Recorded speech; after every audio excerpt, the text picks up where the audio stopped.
Are we going to address my settings? Well, this is the hotel that I'm staying at in Koh Samui in Thailand. Exciting stuff, right? This hotel's really fancy. They even gave us the towels shaped like swans. So that's pretty cool, right?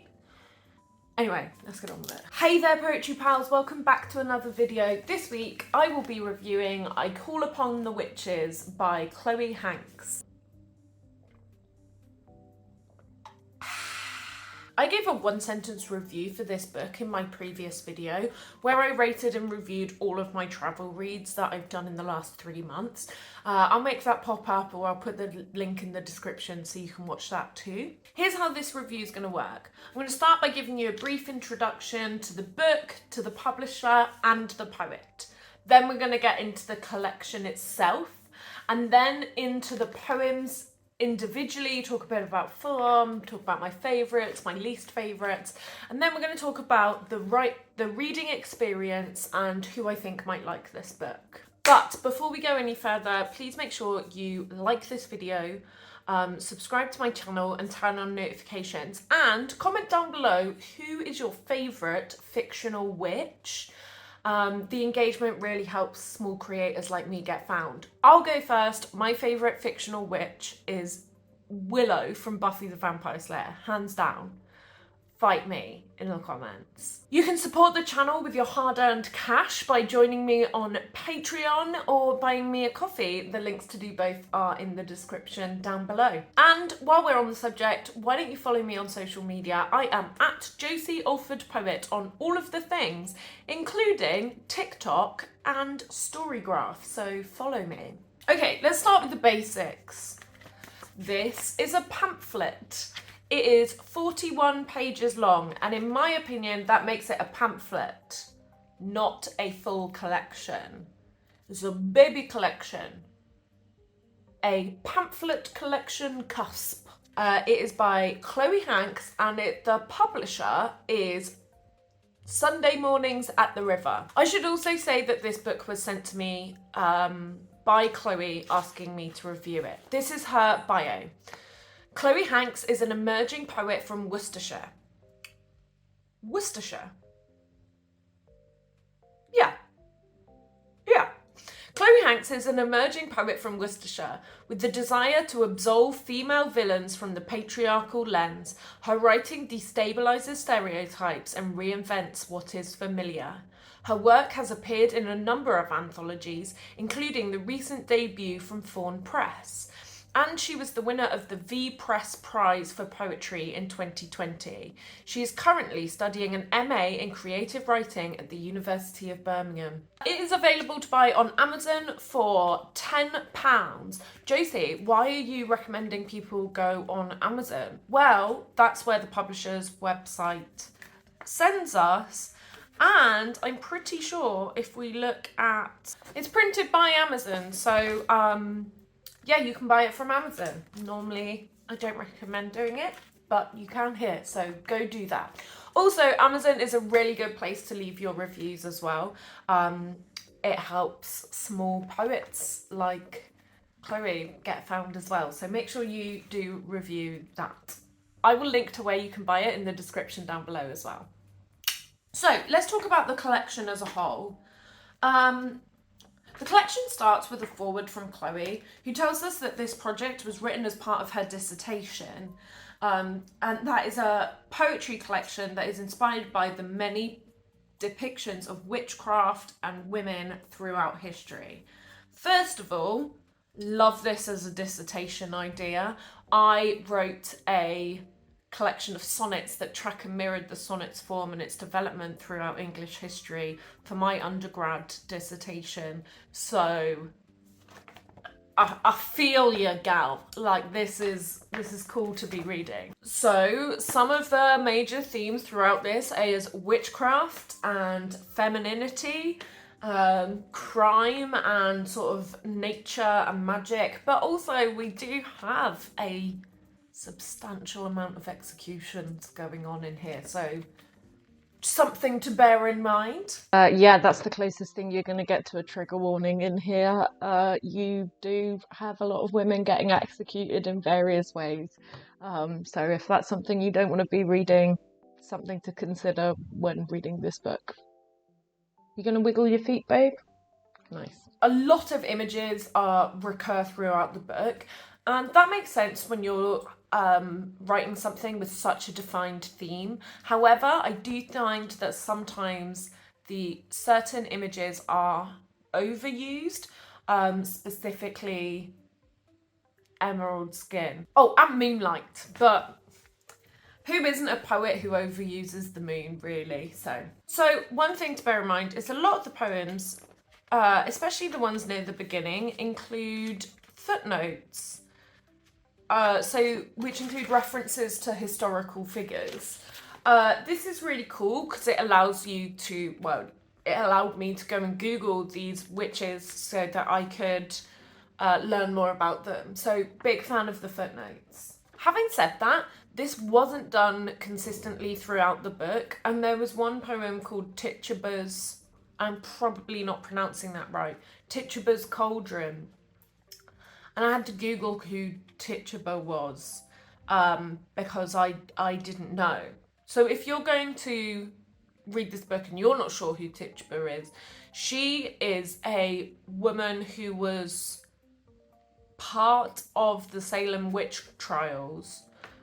She is also, I'm pretty sure she's the only woman of colour who is implicated in the witch trials. She's been depicted loads, basically. She's a famous figure in the Salem witch trials. So generally, I love poems that are inspired by or in tribute to real historical people. But I have a couple of issues with how this is done. Number one is understanding the references are a pretty key part of engaging with the poems here. Now, in my opinion, writing a poem that contains a reference, some intertextuality, let's say, writing a poem, I think it still needs to feel whole and complete, even if you don't understand the reference. And not all of these poems do that. Which means if you're not super into the history of witches, which I myself am not, it means you kind of got to give it a goog quite a lot. I don't mind the odd Google, but you had to do it quite a lot. And that brings me on to issue 2 I have with some of the historical poems, is that even with the links, even with the story of the original person that the poem is about and referencing, I don't feel like some of the poems did them justice or tell the full and exciting story. The poem I'm thinking the most about is Bloodletting, which is near the beginning. So let's talk about like the structure of the collection. It's roughly going from old-timey witches to more modern day witches. That's the rough structure that I could glean from it. We start with this opening poem that I really loved, which is called A Spell to Grow a Witch, and it's about like growing a witch from a pumpkin seed, and it's just super cute, and it's a really nice like rhymey opener. Then we have a load of these like historical witchy referencey poems, and then it slowly gets to sort of like more and more like witches in the modern day, and I really like that as a structure, although I feel like that could have been made more obvious through the thing. We do see some change up in form. A lot of the early poems are really sort of traditional forms, whereas some of the later poems are a bit looser in their form. And I just would have liked to have seen the structure be a little bit more chronological in terms of which witch when the witch is in terms of history, to more modern day and seen the form explored and like the form and the content of the poems to be switched up to reflect that move through history. I think that would have been really cool. It does that a little bit, but not as much as I wanted it to. So let's get into some specifics about the poems. Let's talk about form. Chloe loves a traditional form. We have some very rhyming and traditional poetic forms here. We have a villanelle, which she actually pulls off really well, which I was surprised about because I think it's impossible to pull off a villanelle because of all of the repeating. I think writing a good villanelle is really hard, and I think Chloe does it here, so fair play. So yeah, as I said, we've got a lot of traditional forms here, and most of the poems have a regular-ish rhythm and a fairly regular rhyme scheme.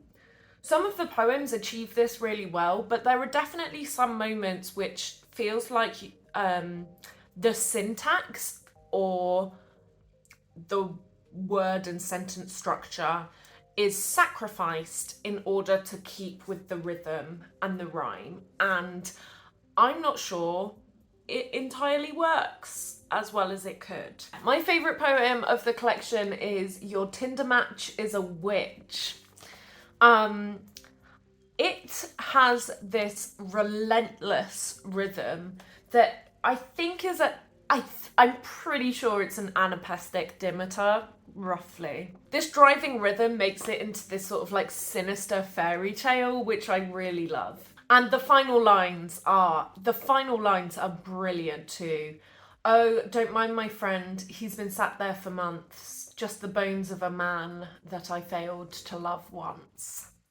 Oh, lovely. I also wanted to give a special shout out for She Sounds Like a Bad Girlfriend.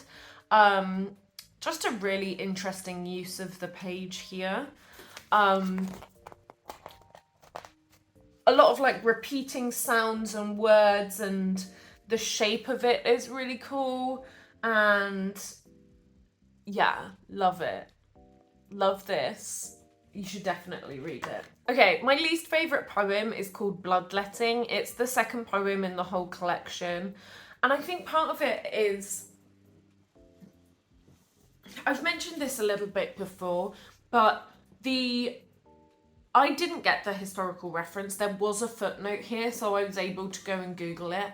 And like the story of this Elizabeth Southern, who it is about, who was also known as Demdike, is really interesting. Like basically, like somehow these two families end up just accusing each other in the Pendle Witch Trials. That's what it's called, the Pendle Witch Trials. And these two families end up like accusing each other, so that in the end, like most of them end up getting executed. And what is interesting is both of these families were like poor families from the area who both did witchcraft, and they were like self-confessed witches, and they did these like clay beings, and that the only thing, oh, there's a lizard on my balcony. The only thing that she references other than Demdike is the clay figurines of, you know, kind of like a voodoo doll, I guess, in the stabbing the clay figures. And I just think it could have been done better. Like the story is so interesting, and I feel like the poem didn't capture all of that. Also, this is a tiny thing, but in terms of like the weird syntax to like fit the rhythm, burn thee this clay figure clad with fingers that point. Full stop. Why not go with burn thee this clay figure clad with pointed fingers? And I think it's because we've got fingers and we've got fingerprints a couple of lines later. But yeah, this poem just feels unfinished, and I felt like it could have gone into a lot more detail about the really cool story of these families. I'm going to leave a link to the Wikipedia page to that story because I definitely didn't give it justice, but it is super interesting if you want to find out more about it. So let's talk about the reading experience. You could definitely take some time to read this in one go. I read it at the beach, and I don't feel like it is the beach is the best place to read it. So let me tell you where I think is the best reading experience. How to build the best experience for reading this book. Either go into the woods, if it's summertime, go into the woods and find a shady spot that looks particularly magical to sit and read this. If it is winter time, I think curling up next to the fire is a good idea. And I would pair this in terms of drinks, because I've decided I'm going to pair books with drinks now. I would say some sort of herbal or spiced tea if you're not drinking. For me personally, I would just go with a chai. But yeah, something like a herbal tea definitely fit the vibe. Something with like turmeric. Or if you are drinking and you want to read this book, I say mead. Definitely some mead. Cozy fire, mead, autumn vibes. Yes, that would fit this perfectly. Who might enjoy this? I reckon the people who would really enjoy this book are people who are witches, are interested in witches, and want to know more about witches. I also think that this is a really good book to read if you're looking at doing a creative writing dissertation, whether for your undergrad or your overgrad, I was going to say, for your postgrad. Really interesting the way this is structured, especially with the intro referencing her dissertation. That's very interesting. Before I end the video, I've also taken to giving some recommendations. So Filming Josie totally forgot the name of the book that I was meant to recommend you, but you should check out Melanie Branton. Her collection, My Cloth-Eared Heart, has a lot of like fairy tale themed poems in, but there's one in particular that I think you guys would like if you're interested in witches, which is called The Gingerbread House, and it is a poem written from the perspective of the witch in Hansel and Gretel, and it's incredible. Another one from that collection is called Bluebeard, which I really liked as well. So if you're interested in witches, check out Melanie Branton's book. I will link it in the description below. Trey, are you going to say hello? Great. So all in all, I think this book is a pretty cool look at witches. I think it could have done more to like play around with form a little more, and also to explore the sort of present day witches a little more, I guess. I don't know. So that's it for this week's video. Comment your recommendations for what am I asking you to comment? Oh yeah, I'm asking you to comment your favourite fictional witch, and also any witchy related poems or collections that you think people might like if they're into this book. Don't forget to like, subscribe and turn on notifications. The engagement really helps small creators like me get found. You can follow me on social media at JCAllfordPoet. Support the channel by going on my Patreon or buying me a coffee. Thanks so much for watching. I will see you all next week. Next week? Who am I kidding? I'm doing this every other week. I will see you all next video. Thanks so much for watching. Bye.